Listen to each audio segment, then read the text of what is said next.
Hello and welcome प्यारे बच्चों, जैसा कि आप लोग जानते हो कि हम लोगों ने सेंटर ऑफ मास ये चैप्टर पढ़ना शुरू किया था। इस चैप्टर पर दो क्लासेस हम लोगों ने देख रखी हैं। पहली क्लास में हम लोगों ने देखा था कि सेंटर ऑफ मास क्या होता है, सेंटर ऑफ मास का कॉन्सेप्ट कब पढ़ा जाता है। इसके अलावा हमने ये देखा था कि अगर हमारे पास डिस्क्रीट सिस्टम ऑफ पार्टिकल्स हो तो वहां पर सेंटर ऑफ मास की पोजीशन कैसे निकालते हैं या सेंटर ऑफ मास के कोऑर्डिनेट्स कैसे निकालते हैं। उसके बाद दूसरी क्लास में हमने इसी कॉन्सेप्ट से संबंधित कुछ क्वेश्चंस की प्रैक्टिस भी की थी। उसके बाद लास्ट में हमने देखा था कि किन्हीं भी दो पार्टिकल्स का जो सेंटर ऑफ मास होता है वो उनको मिलाने वाली लाइन पर ही कहीं होता है। तो इस चीज का प्रूफ भी लास्ट में हमने देखा था। अब आज हम लोग इसके आगे शुरू करने वाले हैं। आज से प्यारे बच्चों जो कंटेंट आपको मिलेगा ये आपके एग्जाम के लिए बहुत इंपॉर्टेंट होगा। इससे पहले जो दो क्लासेस हुई हैं उनमें कुछ बेसिक बातें थी, लेकिन आज से जो कंटेंट आपको मिलेगा ये आपके एग्जाम के लिए बहुत ही इंपॉर्टेंट है। जेईई अक्सर इससे क्वेश्चन पूछती है। मुझे तो लग रहा है हर एक साल यहाँ से क्वेश्चन आता ही आता है और नीट में भी यहाँ से क्वेश्चन बहुत ज्यादा आते हैं। इसलिए आज से जो लेक्चर आपको मिलने वाले हैं तो बहुत ही इंपॉर्टेंट है और आज का लेक्चर भी बहुत ही इंपॉर्टेंट है, इसलिए वीडियो को पूरा देखिएगा, आपके लिए बहुत अच्छा होगा प्यारे बच्चों। तो चलिए हम स्टार्ट करते हैं। हम लोग देख चुके थे ये कि किन्हीं भी दो पार्टिकल्स का जो सेंटर ऑफ मास होता है वो उनको मिलाने वाली लाइन पर ही कहीं होता है। इस बात को हम देख चुके थे। अब उसी में आगे हम बढ़ने वाले हैं। Two particle system, two particle system. तो प्यारे बच्चों आज हम लोग अपनी शुरुआत करने वाले हैं टू पार्टिकल सिस्टम से। ठीक है, हम आज टू पार्टिकल सिस्टम के बारे में कुछ चीजें पढ़ेंगे। देखिए जैसे कि यहां लिखा है टू पार्टिकल सिस्टम, तो यहां पे दो पार्टिकल्स होंगे। मान लेते हैं कि एक पार्टिकल है m1 और दूसरा पार्टिकल यहां है m2। इनके बीच की कुछ डिस्टेंस हम मान लेते हैं, मान लीजिए वो है r। अब इनका जो सेंटर ऑफ मास होगा वो कहां होगा, हम लोगों ने कल प्रूव किया है इनको मिलाने वाली लाइन पर ही कहीं होगा। तो हम मान लेते हैं कि यहां पर कहीं है। ठीक है, इस तरीके से।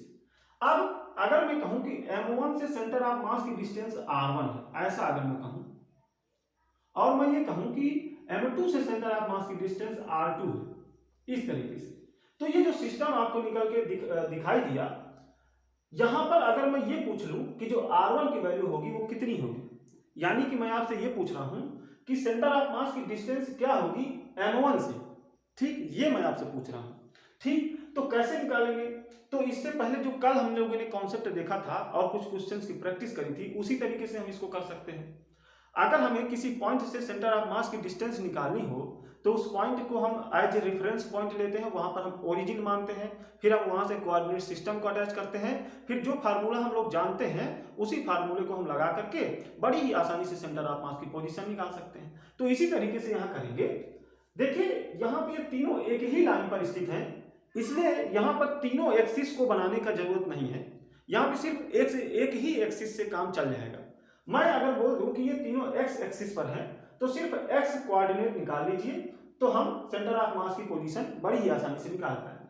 तो चलिए अगर मुझे m1 से सेंटर ऑफ मास की डिस्टेंस चाहिए तो m1 पर सबसे पहले तो मैं ओरिजिन मान लेता हूं, और चूंकि ये तीनों एक ही लाइन पर हैं मैं इधर की ओर एक्स एक्सिस मान ले रहा हूं। तो अगर इधर एक्स एक्सिस मान लिया जाए तो सेंटर ऑफ मास की पोजीशन निकालने के लिए हमें XCOM निकालना पड़ेगा। ठीक है, क्या निकालना पड़ेगा, XCOM। अब XCOM कैसे निकालते थे प्यारे बच्चों, m1 x1 plus m2 x2 upon m1 plus m2, यही तो करेंगे। चलिए तो m1 इंटू x1, अब x1 क्या होगा 0, क्योंकि m1 पर ही क्या है ओरिजिन, क्योंकि m1 से ही हमें डिस्टेंस निकालनी है। तो जहां से हमें डिस्टेंस या जहां से हमें पोजीशन निकालनी होती है वहां पर हम ओरिजिन मान लेते हैं प्यारे बच्चों। तो यहां से निकालना था इसलिए यहीं पर ओरिजिन मान लिया, इसलिए इसके लिए x और y दोनों ही 0 हो गए। तो इसके लिए x क्या है 0 है, प्लस ये तो हो गया m1 x1 plus m2 x2, तो m2 और x2 क्या होगी, यहां से m2 की डिस्टेंस जो कि है r प्यारे बच्चों। ठीक, अपान में टोटल मास, या मैं कहूं कि जितने भी पार्टिकल्स हैं उन सभी को जोड़ करके यहां रख दो उनका मास। ठीक, तो अगर यहाँ दो पार्टिकल है तो m1 प्लस m2। ठीक, अब देखिए XCOM है क्या, m1 से सेंटर ऑफ मास की डिस्टेंस जो कि हमने मान रखी है r1 प्यारे बच्चों। ठीक है, जो कि है r1, तो XCOM की जगह हमने रख दिया r1। इधर देखिए क्या बचेगा, इधर बचेगा m2r अपान में m1 प्लस m2, ये बचेगा। तो ये एक चीज हमने निकाल के देखी प्यारे बच्चों, यहाँ पर काफी इंपॉर्टेंट चीज है, इसको याद रखना है। इसके अलावा अगर मैं कह दूं कि m2 से सेंटर ऑफ मास की डिस्टेंस कितनी होगी तो कैसे निकालेंगे, तो देख लीजिए ये निकालना बहुत आसान है। इनके बीच की डिस्टेंस r है, m1 से सेंटर ऑफ मास के बीच की डिस्टेंस है r1। तो प्यारे बच्चों अगर हमें इतनी डिस्टेंस निकालनी है तो क्या हो जाएगा, r में से r1 को घटा दो तो इतनी डिस्टेंस निकल जाएगी, है ना। तो चलिए अगर हमें r2 निकालना है, r2 क्या है, m2 से सेंटर ऑफ मास की डिस्टेंस, तो अगर हमें m2 से सेंटर ऑफ मास की डिस्टेंस निकालनी है तो वो r2 है। तो r2 कितना होगा, देख लीजिए r माइनस r1। ठीक, r माइनस r1 की वैल्यू ये रख दीजिए यहां पर। तो देखिए इसको अगर आगे सॉल्व करें तो ये मिलेगा m1r plus m2r minus m2r अपान में m1 प्लस m2, यही मिलेगा। अब यहां से m2r माइनस m2r से कैंसिल हो जाएगा, तो जो r2 मिला प्यारे बच्चों क्या मिला, m1r अपान m1 प्लस m2। ठीक है, ये दूसरी चीज हमने देखी।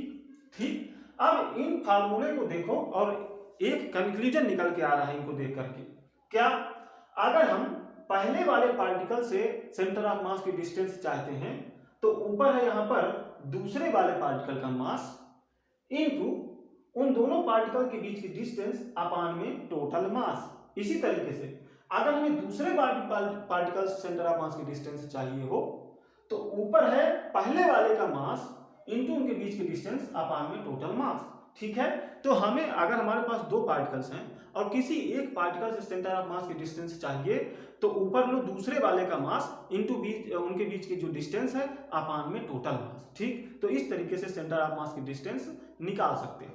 चलिए अब इन दोनों चीजों से एक और चीज निकल के आएगी और वो चीज बहुत ही इंपॉर्टेंट है, वहीं से क्वेश्चन जेईई बनाती है और वहीं से नीट में भी क्वेश्चन बनते हैं।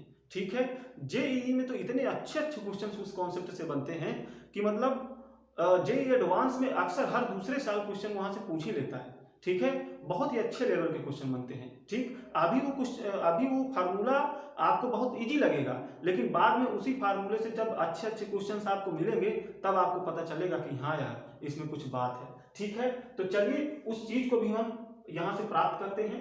एक काम कर लेते हैं, इस वाली इक्वेशन में इस वाले से डिवाइड कर देते हैं। तो चलिए r2 अपान r1 इक्वल क्या मिलेगा, देखिए m1r अपान m1 प्लस m2 को डिवाइड करना है यहां से m2r अपान m1 प्लस m2 से। तो यहां से हम ये देख सकते हैं कि m1 प्लस m2 से m1 प्लस m2 कैंसिल हो जाएगा, r से r कैंसिल हो जाएगा। तो क्या मिलेगा यहां पर प्यारे बच्चों ये मिलेगा। इसको और अधिक सॉल्व कर ले तो ये मिल जाएगा। ये इस कॉन्सेप्ट को मैं बोल रहा हूं कि आपको जरूर याद रखना है। ठीक है, ये अभी तो आपको इजी लग रहा होगा, लेकिन इसी से संबंधित, इसी कॉन्सेप्ट से संबंधित आगे क्वेश्चंस बनेंगे जब और आगे हम इस चैप्टर पर बढ़ेंगे। अभी तो नहीं, अभी तो इस पर क्वेश्चन हम जरूर करेंगे लेकिन वो क्वेश्चंस इजी होंगे। लेकिन इसी सूत्र से, इसी फार्मूले से आगे बहुत अच्छे अच्छे क्वेश्चंस मिलेंगे, वहां से क्वेश्चन बनते हैं और फार्मूला यही लगेगा, इसलिए इसको याद रखना बहुत जरूरी है। चलिए अब इन तीनों चीजों को आपको याद रखना है। अब हम आगे बढ़ते हैं प्यारे बच्चों, इसको पहले हम मिटा देते हैं, फिर हम कुछ यहाँ पर कुछ इजी से एग्जाम्पल से देखेंगे, उसके बाद हम कुछ एक और कॉन्सेप्ट पढ़ेंगे, उसके बाद थोड़ा सा अच्छे क्वेश्चंस देखेंगे। तो अभी थोड़ा इजी क्वेश्चंस को हम ले रहे हैं, इसको मिटा करके फिर देखते हैं।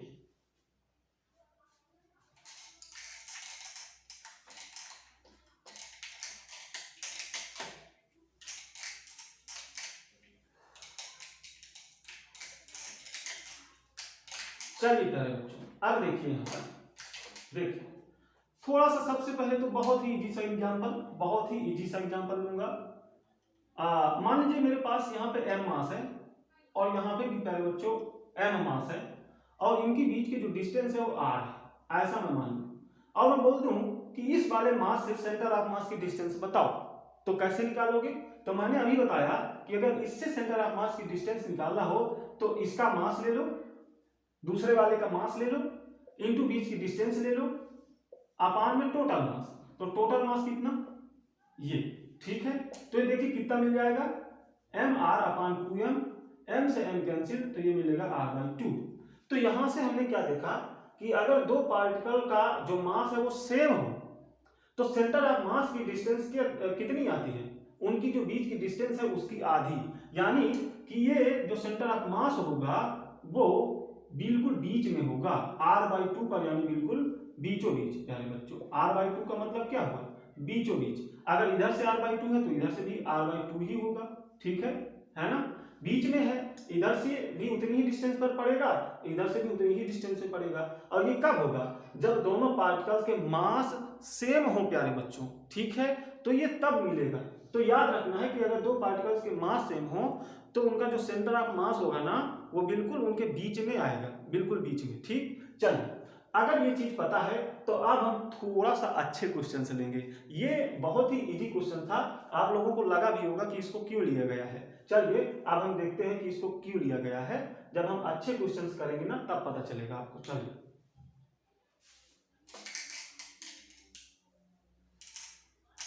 प्यारे बच्चों, अच्छे क्वेश्चंस लेते हैं यहाँ पर। सबसे पहले हम मान लेते हैं, देखिए मान लीजिए मेरे पास एक स्क्वायर है, एक स्क्वायर है इस तरीके से, और उस स्क्वायर की साइड प्यारे बच्चों में कुछ मान लेता हूं ए है, ठीक है, साइड कुछ ए है, और चारों ही कोनों पर एम एम के मास रखे हुए हैं, चारों ही कोने पर, सभी कॉर्नर पर एम एम के मास रखे हुए हैं, ठीक। अब अगर मैं बोल दूं कि इस वाले मास से प्यारे बच्चों सेंटर ऑफ मास के कोऑर्डिनेट्स क्या होंगे, तो कैसे निकालोगे? अब जो पहले कॉन्सेप्ट हमने पढ़ा था कोऑर्डिनेट निकालने के लिए, तो वहां से भी निकाल सकते हो, लेकिन अभी मैं इन क्वेश्चंस को वहां नहीं बताया था, ठीक, बताया तो था लेकिन वहां उस मेथड से बताया था। अब अगर मैं दोबारा करा रहा हूं इसका मतलब क्या है कि यहाँ पर कुछ डिफरेंट अप्रोच हमें लगाना है, ठीक है। चलिए, और ये जो डिफरेंट अप्रोच है ना, इससे क्वेश्चंस बहुत ही जल्दी सॉल्व होते हैं, ठीक। तो चलिए, एक बात तो मैं बता दूं कि अगर पहले वाला अप्रोच लगाना चाहे तो कैसे लगेगा। देखिए, अगर मुझे यहां से कोऑर्डिनेट बताने हैं तो यहाँ पे तो ओरिजिन मान लूंगा मैं, ठीक है। इसके बाद यहां से मैं एक्सिस निकालूंगा, तो ये एक्सिस अगर एक्स एक्सिस हो गई तो इधर वाई एक्सिस ले लेता हूं मैं, ठीक है, ये वाई एक्सिस हो गई प्यारे बच्चों। अब अगर ये वाई एक्सिस है, ये एक्स एक्सिस है, तो इनके कोऑर्डिनेट्स निकालूंगा। अब जब इनके कोऑर्डिनेट्स निकलेंगे तब फिर सेंटर ऑफ मास के कोऑर्डिनेट्स निकाल पाऊंगा, ठीक है, या सेंटर ऑफ मास का पोजीशन वेक्टर भी हम तब निकाल पाएंगे।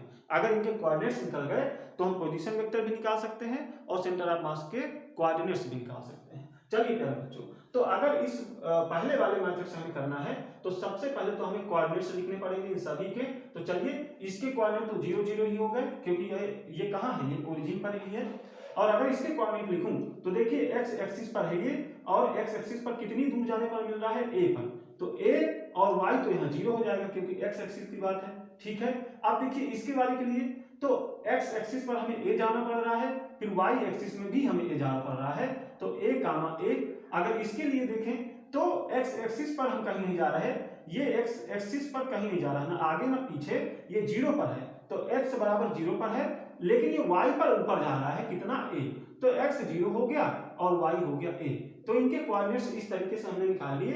अब हम सूत्र लगा सकते हैं बड़ी ही आसानी से, क्या लगा सकते हैं, m1 x1 m2 x2 ऐसा करके, ठीक। तो चलिए लगा लेते हैं। अगर हम पहले ही फार्मूले से पहले वाले तरीके से करें तो कैसे करें, देखिए x0 निकालना है तो इसको मैं m1 मान लेता हूं, इसको m2, इसको m3, इसको m4 ऐसा मान लें। तो देखिए m1 x1, तो इसके लिए तो x 0 है, ठीक है, तो m1 x1 में ये टर्म 0 हो गया। इसके लिए देखिए तो इसके लिए भी x 0 है, तो m2 x2 भी 0 हो गया। बात करें तो ये आएगा, कितना आएगा, m3 x3 कितना है a, तो ये आ गया, प्लस ये भी आएगा m4 x4, ठीक है। ये अपान में टोटल मास, तो टोटल मास कितना है, m1 कितना हो गया m, m2 कितना है वो भी m है, m3 भी m है और m4 भी m है, ठीक है बच्चों। चलिए कितना आया, ऊपर आया 2m, नीचे आया 4m, तो ये आया a/2 प्यारे बच्चों। ठीक, अगर YCOM निकालना चाहें तो क्या करेंगे, m1 y1 plus m2 y2 plus m3 y3 plus m4 y4 अपान में टोटल मास, यही करेंगे। तो देखिए इसके लिए तो y 0 हो गया, तो m1 y क्या हो गया, m1 y1 तो 0 हो गया। इधर देखिए ये निकल के आएगा कितना, m1 यानी m2 यानी m और y2, तो y2 a है, प्लस ये भी है, यहाँ पर भी y a है, तो m a इसके लिए भी हो गया। इसके लिए देखें तो y 0 है, तो ये भी 0 दे देगा, इसलिए इसको भी आगे नहीं लिखेंगे। अपान में टोटल मास कितना है 4m, देखिए यही आएगा, तो नीचे कितना बन रहा है 4m, ऊपर कितना आएगा 2m है और नीचे है 4m, तो यहां से भी a/2 आ गया। यानी कि सेंटर ऑफ मास के कोऑर्डिनेट्स जो निकल के आ गए वो a/2 कामा a/2 ये आ गया। ठीक है, और अगर सेंटर ऑफ मास का पोजीशन वेक्टर लिखना चाहें तो a/2 i cap plus a/2 j cap, इस तरीके से। ठीक है, लेकिन अभी इस इतने बड़े फार्मूले का इतने बड़े तरीके का हमें यूज नहीं करना है, इसलिए मैंने यहाँ पर इसको दोबारा से लिया है। अब इसको कैसे करेंगे वो जरा देख लीजिए प्यारे बच्चों, इसको जरा हम मिटा लेते हैं, फिर देखते हैं। इसको फिर से थोड़ा सा साफ कर लिया जाए, थोड़ा सा साफ साफ दिखने लग जाए। देखिए चलिए इतना हमने साफ कर लिया। चलिए ये ए था, ये ए था। अब देख लीजिए, हमने अभी पढ़ा कि किन्हीं भी दो सेम मास के पार्टिकल्स हों अगर हमारे पास, तो क्या उनका जो सेंटर ऑफ मास होगा वो कहाँ होगा, उनके जस्ट बीचों बीच में होगा। ठीक, अगर हम इस कॉन्सेप्ट को जानते हैं तो देखिए ये जो मासेस हैं ये बिल्कुल सेम है, ये m है ये भी m है, तो इनका जो सेंटर ऑफ मास होगा वो बिल्कुल बीच में होगा, बिल्कुल बीच में। या मैं कहूं अगर इनके बीच की डिस्टेंस a है तो a/2 पर यहां से होगा या नहीं होगा, बिल्कुल होगा। ठीक, अब ये हो गया इन दोनों का सेंटर ऑफ मास, यानी कि सेंटर ऑफ मास, मैंने बोला था कि सेंटर ऑफ मास क्या है, जहां पर संपूर्ण पार्टिकल्स का जो मास है उनको जोड़ करके उस पॉइंट पर रखा जा सकता है, वो सेंटर ऑफ मास होता है। ठीक है, यानी कि इन दोनों का मास जोड़ करके इस पॉइंट पर रख दूं, ठीक है, तो ये सेंटर ऑफ मास है प्यारे बच्चों। ठीक है, चलिए अगर ये सेंटर ऑफ मास है तो इन दोनों को जोड़ करके जो मास बनेगा यहां पर रखा जा सकता है। ठीक, तो ये इनका सेंटर ऑफ मास है और इसका जो मास हम लिख सकते हैं वो 2m लिख सकते हैं, m प्लस m। ठीक, अब इनको हटा लीजिए, इन दोनों के बदले में ये निकल के आ रहा है। ठीक है, इसी तरीके से यहां देखिए ये मासेस भी सेम है, तो इन दोनों का सेंटर ऑफ मास कहां जाएगा, बिल्कुल बीच में प्यारे बच्चों, यानी a/2 पर। और इसके लिए जो मास ले सकते हैं वो 2m ले सकते हैं। तो अब जहां चार पार्टिकल्स पहले नजर आ रहे थे उनको हमने दो में कन्वर्ट कर लिया, एक ये एक ये। अब देखिए 2m यानी फिर से सेम मास हो गए, ये फिर से सेम मास हो गए, तो इनका जो सेंटर ऑफ मास होगा वो इनके फिर बीचों बीच में लाई करेगा, बिल्कुल बीच में। तो अगर यहां से यहां तक की डिस्टेंस a थी तो यहां से यहां तक की डिस्टेंस कितनी हो जाएगी, a/2 प्यारे बच्चों। ठीक, तो देखिए सेंटर ऑफ मास के जो कोऑर्डिनेट्स है अब बड़ी ही आसानी से निकल जाएंगे। देखिए कहां है, x में हमें a/2 चलना पड़ रहा है और फिर y में भी हमें a/2 चलना पड़ रहा है। इसका मतलब जो सेंटर ऑफ मास के कोऑर्डिनेट होंगे वो a/2 a/2 होंगे। अभी हमने यही कोऑर्डिनेट्स यहाँ से भी प्राप्त किए थे पहले वाले मेथड से भी प्यारे बच्चों।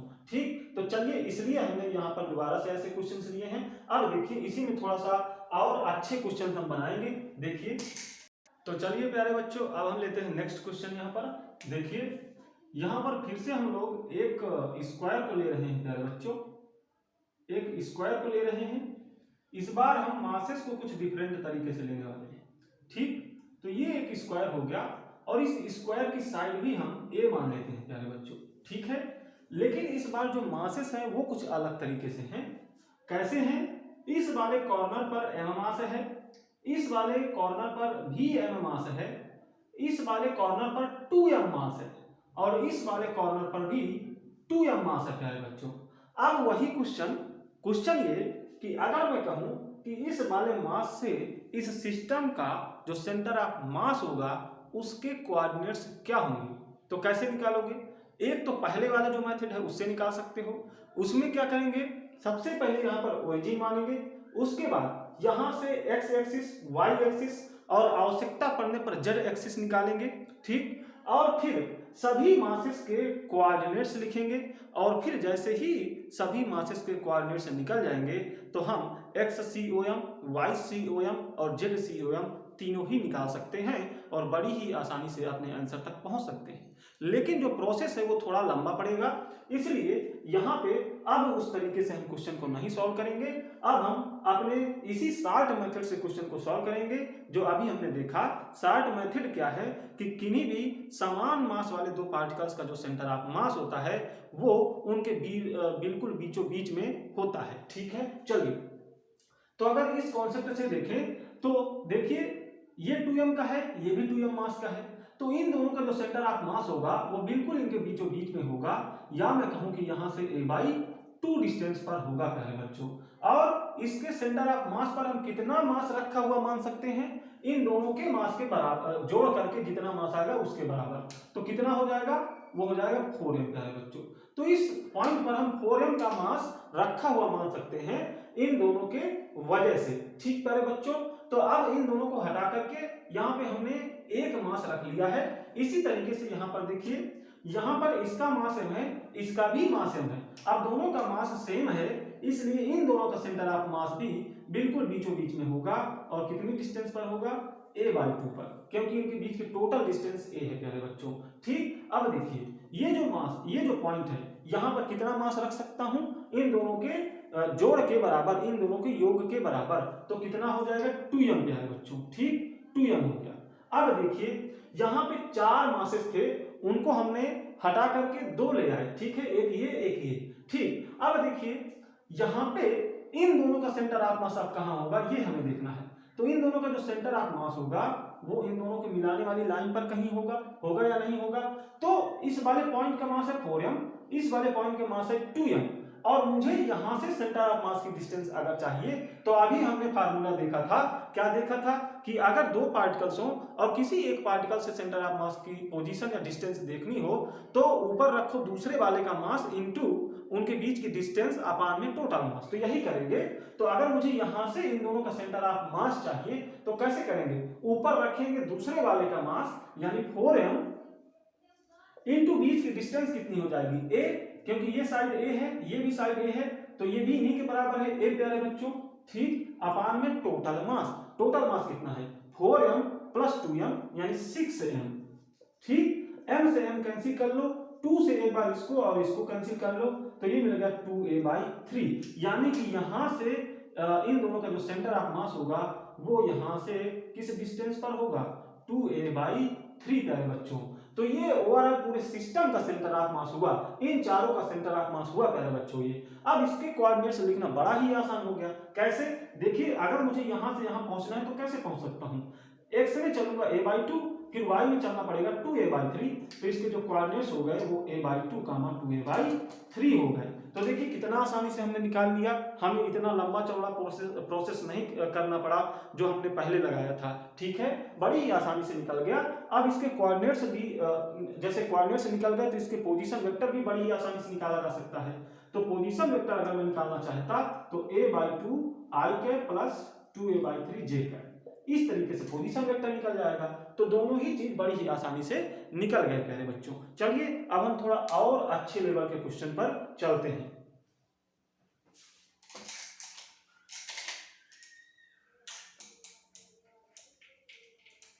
चलिए अब हम यहाँ पर, अभी हमने स्क्वायर को देखा, अब हम एक काम कर लेते हैं, हम थोड़ा सा अच्छा क्वेश्चन लेते हैं, हम एक क्यूब को ले लेते हैं। ठीक है, चलिए हम एक क्यूब को ले लेते हैं प्यारे बच्चों, यहाँ पर इस तरीके से।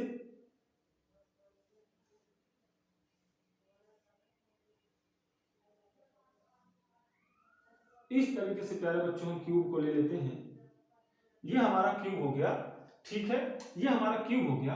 अब देखिए प्यारे बच्चों, अगर मुझे यहाँ पे मासेस रखना हो तो मैं कुछ इस तरीके से यहाँ पर देखिए, यहाँ पर 8 कॉर्नर्स होंगे, 8 कॉर्नर्स, सभी कॉर्नर्स पर मैं कुछ ना कुछ मास रख देता हूँ। मैं एक काम करता हूँ, अभी मैं यहाँ पर सब जगह समान मास रख देता हूँ, इसी के बाद इसी में एक और क्वेश्चन बना लेंगे जहां थोड़ा सा डिफरेंट मास ले लेंगे। चलिए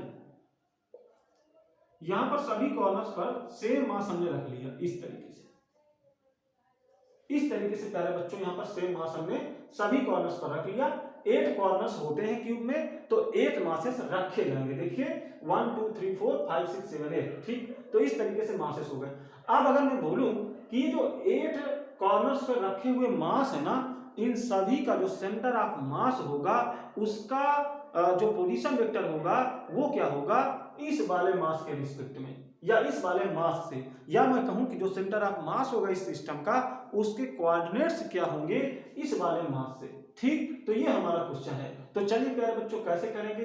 एक तो वही मेथड, क्या पुराना वाला कौन सा मेथड, कि सबसे पहले हम यहाँ पे ओरिजिन लें, इसके बाद एक्स एक्सिस वाई एक्सिस और जेड एक्सिस निकालें, उसके बाद सभी के कोऑर्डिनेट्स लिखें और उसके बाद हम X C O M Y C O M Z C O M निकाल लें, तो वहाँ पे कोऑर्डिनेट्स मिल जाएंगे सेंटर ऑफ मास के, या वहीं से हमें फिर पोजीशन वेक्टर भी मिल जाएगा, ठीक। तो अगर हमें पहले वाले मेथड से करना है तो सबसे पहले तो सभी के कोऑर्डिनेट्स निकालने पड़ेंगे। तो चलिए अगर हमें पहले वाले मेथड से करना है तो हम कोऑर्डिनेट्स कैसे निकालेंगे, मैं कोऑर्डिनेट्स निकालना आपको बता दे रहा हूं। अगर एक बार कोऑर्डिनेट्स निकल गए तो फिर आप क्वेश्चन को बड़ी ही आसानी से सॉल्व कर लेंगे। तो चलिए मैं कोऑर्डिनेट्स निकाल के बता दे रहा हूं, बाकी आप उसको आगे सॉल्व कर लीजिएगा। मैं इसको सॉल्व करके बताऊंगा कौन से मेथड से, जो मेथड हम अभी देख रहे हैं वर्तमान में, ठीक है। चलिए, तो अगर हमें इसको पहले वाले मेथड से सॉल्व करना हो तो सबसे पहले तो यहाँ पर ओरिजिन मानना पड़ेगा। ये ओरिजिन हो गया प्यारे बच्चों। अब यहां से एक्स एक्सिस निकालो, हमने मान लिया इधर एक्स एक्सिस है, इधर हमने वाई एक्सिस मान लिया और इधर साइड हमने जेड एक्सिस मान लिया। इस तरीके से हमारे एक्सिस हो गए। अब इस ओरिजिन के रिस्पेक्ट में हम सभी के कोऑर्डिनेट्स लिखेंगे। तो चलिए कैसे लिख सकते हैं। अगर हम इसका कोऑर्डिनेट लिखना चाहें तो यहां तक पहुंचने के लिए मुझे किस तरीके से चलना पड़ेगा, हम एक्स एक्सिस पर ए जाएंगे। देखिए ए क्यों, हम सभी जगह ए ही साइड मानकर चल रहे हैं, ठीक है। अभी हमने स्क्वायर में ए साइड ली थी ना, ठीक, तो वही साइड हम यहां भी लेकर चल रहे हैं। आप कुछ भी ले सकते हो, कोई दिक्कत थोड़ी है। हमने तो बस एक डाटा ले लिया, हमें क्वेश्चन समझना है, ठीक है। डाटा कुछ भी ले सकते हो, ठीक है। तो डाटा हमने ले लिया, हम ये मान के चल रहे हैं कि सभी जो साइड्स हैं वो ए है। क्यूब है, क्यूब की सभी साइड्स बराबर होती है, हमने मान लिया क्यूब की जो साइड है वो ए है, तो सभी साइड्स ए हो जाएंगी, ठीक है प्यारे बच्चों। सारी की सारी साइड्स ए है। तो अगर यहां पर पहुंचना है तो यहां से यहां तक एक्स एक्सिस में चल रहा हूं, और कितना चल रहा हूं, ए, क्योंकि इसकी साइड कितनी है, ए है प्यारे बच्चों। तो ए हो गई, क्योंकि हम एक्स में चले ए, वाई में हमें बिल्कुल नहीं चलना पड़ा, ना ही हमें जेड पर चलना पड़ा, तो इसके कोऑर्डिनेट्स हो गए ये। अगर मैं यहां पर आऊं और इसके कोऑर्डिनेट्स में लिखना चाहूं तो यहां पर कैसे पहुंच सकता हूं। सबसे पहले तो मैं यहां से यहां हूं, तो पहले मैं एक्स एक्सिस पे चला कितना, ए, उसके बाद मैं यहां से यहां आ पाऊंगा। तो मैं यहां कैसे पहुंच पाया, पहले यहां से आया यहां तक, फिर यहां से यहां तक, यानी पहले मैं एक्स एक्सिस की ओर चला ए, फिर मैं वाई एक्सिस पर चला ए। तो कुल मिलाकर के यहां पर ए ए 0, ये इसके कोऑर्डिनेट्स हो जाएंगे। मतलब x पर a चलेंगे, y पर भी a चलेंगे, z पे हमें नहीं चलना पड़ा, बिना z पर चले ही हम यहाँ पर पहुंच गए थे, इसलिए इसके कोऑर्डिनेट्स ये हो जाएंगे।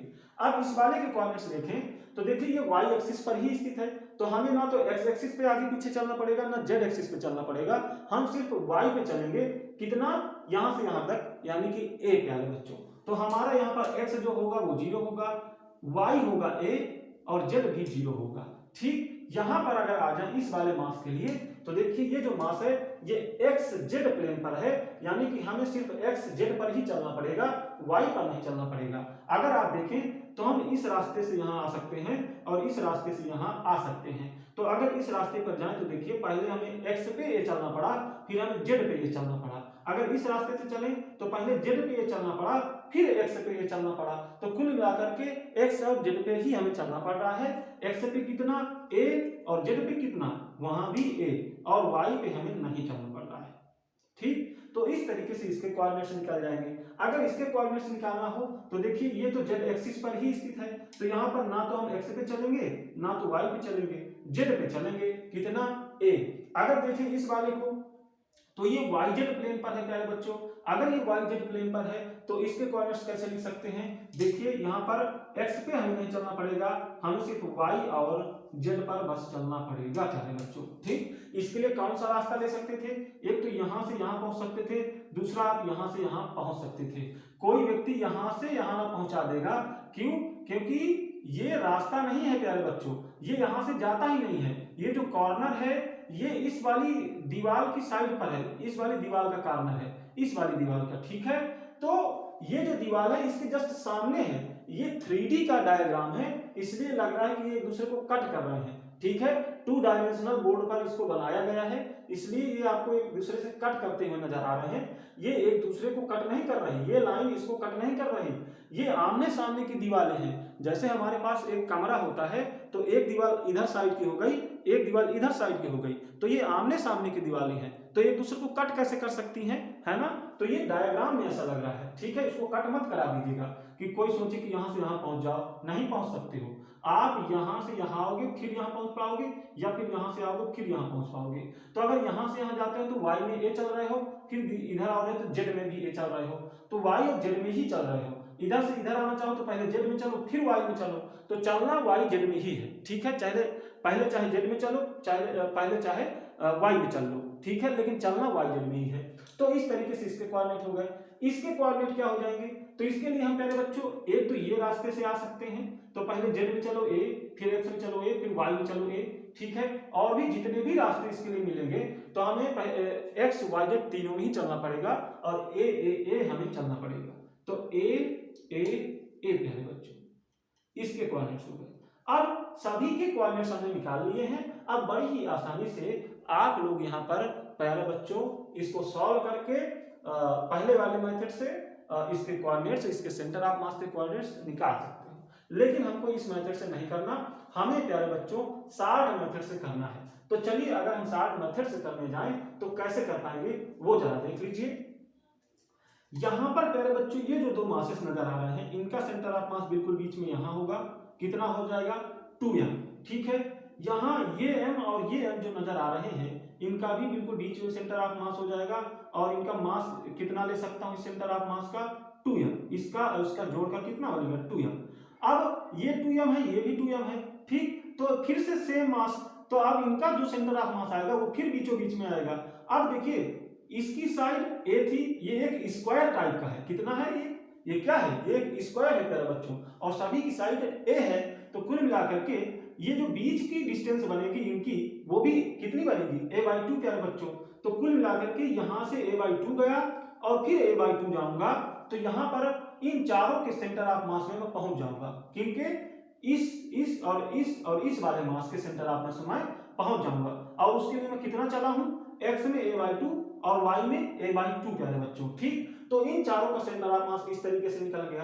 अब देखिए, अब इन चारों का देख लीजिए, इसका इसका इसका और इसका, वो भी इसी तरीके से इनके बिल्कुल बीचों बीच में आएगा। कैसे, यहाँ पर इन दोनों का आएगा बिल्कुल बीच में a/2, इन दोनों का भी बिल्कुल बीच में a/2, फिर इनको मिला दो तो फिर बिल्कुल बीच में यानी a/2 पर, ठीक। तो ये जो दीवारें हैं, दो दीवार देखिए, दो दीवारें हैं, 4 मास इस दीवार पर है, 4 मास इस दीवार पर है, और दोनों स्क्वायर जैसी हैं, ठीक। तो इस वाली का, इस चारों का जो सेंटर ऑफ मास बना वो क्या बना, बिल्कुल इसके बीचों बीच में बना। कहां से, जहां से हमें निकालना है इस वाले मास से a/2 पर पहले जाओ फिर a/2 पर जाओ। इसी तरीके से यहां इसके बीचों बीच में बना, a/2 पर इधर जाओ फिर a/2 पर इधर जाओ। इसके बाद यहां पर इन चारों का सेंटर ऑफ मास कहां बना, जहां भी बना, देखिए यहां कहीं इसका इन चारों का सेंटर ऑफ मास बना, और यहां बीच में कहीं इन चारों का सेंटर ऑफ मास बना, ठीक। तो अब इन चारों का मास यहां पर रखूंगा, कितना 4m, और इन चारों का मास कितना है 4m, ठीक है। तो कुल मिलाकर के इस दीवार पर रखे सभी मास का जो सेंटर ऑफ मास है, वहां पर जो मास रखूंगा मैं 4m, और यहां पर भी 4m। अब देखिए 4m फिर से सेम मास, तब इनका जो सेंटर ऑफ मास बनेगा वो फिर बिल्कुल बीच में बनेगा, फिर इन दोनों दीवारों के बीच में। तो इन दोनों दीवारों के बीच की डिस्टेंस कितनी है a प्यारे बच्चों, इनकी हर एक साइड a है, तो फिर बीचों बीच की डिस्टेंस क्या हो जाएगी a/2, है ना।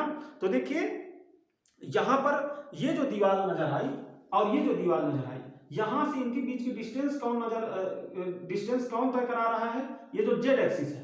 देखिए ये दीवार और इस दीवार को कौन सा एक्सिस जोड़ रहा है, z एक्सिस प्यारे बच्चों।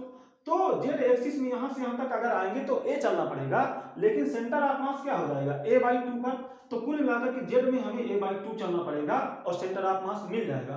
और कहां पर होगा ये भी देख लीजिएगा, इससे पहले हमें x में a/2 चलना पड़ेगा, y में a/2 चलना पड़ेगा, फिर इसी लाइन में a/2 हमें z में चलना पड़ेगा, क्योंकि इसी लाइन में कहीं ना कहीं सेंटर ऑफ मास होगा। तो कुल मिलाकर के a/2 x में चलना पड़ेगा, y में भी a/2 चलना पड़ेगा, और जेड में भी a/2 चलना पड़ेगा प्यारे बच्चों।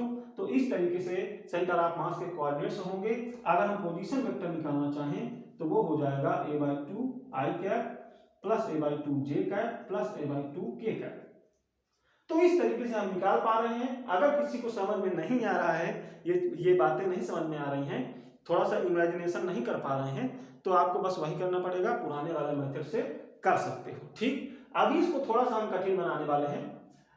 यहाँ पे m और m मास ही रखा रहने देते हैं इस वाले दीवार पर। इधर हम मासेस को थोड़ा चेंज कर रहे हैं। इधर हम सब जगह 2m का मास रख देते हैं। ठीक है, इधर 2m और इसमें भी 2m, सॉरी इसमें नहीं रखना, हम दूसरी वाली दीवार को टच नहीं करेंगे, इसी दीवार को बस देख रहे हैं। 2m और इसमें 2m प्यारे बच्चों। ठीक है, तो यहाँ पे 2m का मास हमने रख दिया है 2m। तो इस वाली दीवार पर सब जगह 2m का मास हो गया, इस वाले पर m के ही मास थे। ठीक, तो देखिए किस तरीके से चेंज आएगा। अब मैं बोलूं कि सेंटर ऑफ मास के कोऑर्डिनेट्स क्या होंगे, तो देखिए यहां पर एक चीज देख लीजिए, इन सभी का सेंटर ऑफ मास तो वही होगा 4m, जहां पर था m, तो जहां पर था कितना था, यहां से a/2 चलना पड़ा था इधर x में, फिर y में a/2 चलना पड़ा था। इसी तरीके से भले ही यहाँ 2m के मास रख दिए गए हैं, लेकिन मास तो अभी भी सेम है, मास तो अभी भी सेम है। तो 2m है तो फिर बीच में आएगा, इधर भी 2m है फिर बीच में आएगा, और इन दोनों के बीच में फिर से ये 2m 4m हो गया और ये 2m 4m हो गया, तो फिर से सेम मास 4m, तो फिर बिल्कुल बीचों बीच में आएगा। तो कुल मिलाकर के इस स्क्वायर में पहले जहां सेंटर ऑफ मास था अभी भी वही है, और इस वाले स्क्वायर में जहां पहले सेंटर ऑफ मास था अभी भी वही है। इन स्क्वायर्स पे जो सेंटर ऑफ मास की पोजीशन थी वो चेंज नहीं हुई है, लेकिन अब जेड एक्सिस पर सेंटर ऑफ मास की पोजीशन चेंज होगी। क्यों? क्योंकि अब इधर के मास बराबर नहीं है। पहले इधर भी 4m था, इधर भी 4m था, अब इधर 4m है, इधर हो जाएगा 8m, क्योंकि यहाँ पर 2m सभी कितने हो गए जोड़ करके 8m। तो कुल मिलाकर के यहाँ पे हो गया 4m, और यहाँ जो था पहले 4m वह हो गया अब 8m प्यारे बच्चों। कितना हो गया? 8m हो गया यहाँ पर। तो अब देखिए यहाँ पे 4m है, यहाँ पे 8m है। ठीक, और बीच में इनको जोड़ने वाला एक्सिस है जेड एक्सिस, और कितनी डिस्टेंस है? a प्यारे बच्चों। इन दोनों दीवारों के बीच की डिस्टेंस कितनी है? a। ठीक है, और मुझे इस कॉर्नर से निकालना है। ठीक है, जहां पे m वाले मास रखे हैं उसके एक कॉर्नर से हमें निकालना है, ये जहां m मास रखे हैं उसके कॉर्नर से हमें निकालना है ये m मास। ठीक, तो यहां से अगर निकालना है प्यारे बच्चों, तो कुल मिलाकर के बात पता चली कि ये जो 4m है, यहां से हम इन दोनों का सेंटर ऑफ मास निकाल लें। किसका किसका? 4m और 8m का। ठीक है, तो जेड एक्सिस पर कितना चलना पड़ेगा ये पता चल जाएगा। ठीक है, तो कैसे निकालेंगे? अभी मैंने बताया कि किसी एक से अगर निकालना है सेंटर ऑफ मास की डिस्टेंस, तो दूसरे वाले का मास इनटू बीच की डिस्टेंस अपान में टोटल मास। ठीक है, तो यही करेंगे। तो हमें 4m से चाहिए, तो ऊपर रखेंगे 8m को। क्या रखेंगे? 8m को प्यारे बच्चों। ये चल नहीं रहा है, मैं इस क्वेश्चन को करा दूं, उसके बाद मैं स्याही इसमें डालता हूं, फिर हम आगे बढ़ेंगे। तो देखिए 8m बीच की डिस्टेंस है a। ठीक है, और टोटल मास कितना? 8m प्लस 4m यानी कि 12 है। तो m से m कैंसिल, अभी 4 से कट जाएगा, ये 4 से 2 बार और ये 3 बार, तो यहां कितना? 2a/3 प्यारे बच्चों। तो देखिए यहां तक पहुंचने के लिए तो हमें a/2 फिर a/2 ही चलना पड़ा, लेकिन फिर इसमें हमें आगे कितना चलना पड़ेगा? 2a/3। तो यहां पे जो कोऑर्डिनेट मिलेंगे वो a/2 कामा 2a/3, इतना कोऑर्डिनेट हमें मिलेंगे प्यारे बच्चों। अगर हमें इसका पोजीशन वेक्टर निकालना हो तो a/2 i cap plus a/2 j cap plus 2a/3 k cap, इस तरीके से इसके पोजीशन वेक्टर्स भी निकल जाएंगे। प्यारे बच्चों, अगर थोड़ा सा आप इमेजिन कर पाए हो तो आपको क्वेश्चन समझ में आ गया होगा। अगर आप नहीं समझ पा रहे हो इस तरीके से, तो पुराने वाले मेथड से आप कर लीजिए। ठीक, मैंने आपकी हेल्प के लिए ये मेथड बताया है, तो अगर मैं आपकी हेल्प कर पाया हूं तो बहुत अच्छी बात है। अगर मैं नहीं कर पाया तो मैं सॉरी बोलना चाहूंगा। आप लोग पुराने वाले मेथड से कर लीजिएगा। अगर आप इसको दोबारा से देखोगे तो जरूर समझ जाओगे, इसलिए दोबारा एक बार देख लीजिएगा। हार नहीं मानना चाहिए किसी चीज के लिए बच्चों।